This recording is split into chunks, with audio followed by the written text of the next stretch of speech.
برطانیہ کے وزیر اعظم بورس جانسن آج مشرق وسطی کے 2 روزہ دورے پر متحدہ عرب امارات اور سعودی عربیہ جائیں گے۔ اور آپ کو یہ بھی بتا دیں کہ سعودی عربیہ اور امریکہ کے تعلقات بہت زیادہ خراب ہیں۔ اسی بیچ ایران کا معاملہ جو نیوکلیر ٹاکس کو لے کر وہ الجھ گیا ہے۔ آپ کو یہ بھی بتا دیں کہ مڈل ایسٹ کے اندر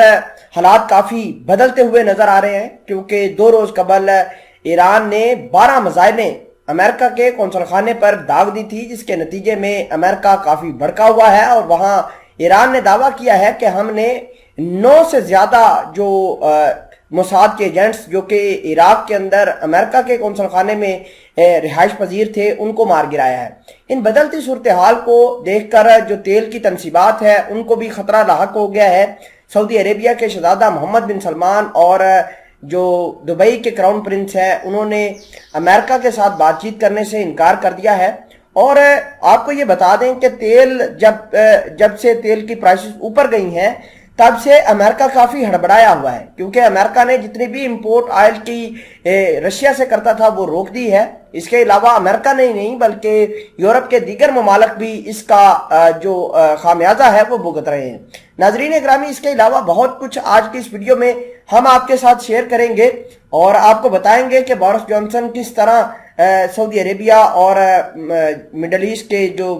دیگر ممالک ہیں اس کو انفلوئنس کرنے کی کوشش کر رہے ہیں۔ چھوٹی سی گزارش ہے کہ آپ ہمارا یوٹیوب چینل حسنات ٹی وی کو سبسکرائب کر کے پاس موجود گھنٹی کے نشان کو دبا لیں تاکہ لیٹسٹ نیوز آپ تک بر وقت پہنچتی رہے۔ دیکھیے کہ میں نے آپ کو پہلے بتایا تھا کہ امریکہ کے صدر بائیڈن سے بات کرنے کے لیے پوری دنیا ترستی ہے، لیکن اگر بائیڈن فون کرے شہزادہ محمد بن سلمان کو تو شہزادہ محمد بن سلمان ان کے فون کو اٹینڈ ہی نہیں کرتے۔ شہزادہ محمد بن سلمان اب امریکہ کو تیل کی جنگ کے اندر جھونکنا چاہتے ہیں۔ شہزادہ محمد بن سلمان اور دبئی کے کراؤن پرنس مل کر امریکہ کے خلاف محاذ اکٹھا کر رہے ہیں۔ اور آپ کو یہ بھی بتا دیں کہ اب جو تیل کی پرائسز ہیں وہ $100 فی بیرل سے تجاوز کر چکی ہیں، جس سے یورپ کو بہت بڑا دھچکا لگ رہا ہے۔ اسی بیچ جو برطانیہ کے وزیر اعظم ہیں وہ شہزادہ زید ال نہیان سے بات چیت کریں گے اور امریکہ اور مڈل ایسٹ کے اندر جو خراب تعلقات ہیں اس کو بحال کرنے کی کوشش کریں گے، اور ساتھ یہ بھی کہیں گے کہ آپ ضرورت سے زیادہ تیل کی پیداوار کریں تاکہ یورپ کا جو بڑا حصہ یوکرین اور رشیا کی جنگ کے بعد اس کے اثرات ہیں اس کو کم سے کم کیا جا سکے۔ ناظرین اکرامی، اس کے علاوہ امریکہ جو ہے وہ اب سعودی عربیہ کو پنش کرنے کی کوشش کر رہا ہے، کیونکہ امریکہ نے آج ہیومن رائٹس کی ایک رپورٹ پبلش کی ہے جس کے اندر کہا ہے کہ صرف 1 ہفتے کے دوران سعودی عربیہ نے یمن کے اوپر سٹرائک کر کے 93 سے زیادہ بچے مار گرائے ہیں، اور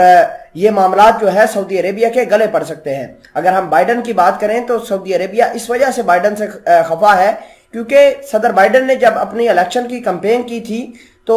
صدر بائیڈن وہ شخص ہیں جنہوں نے جمال خشوگی جو کہ 2 اکتوبر 2018 کو ہلاک ہوئے تھے،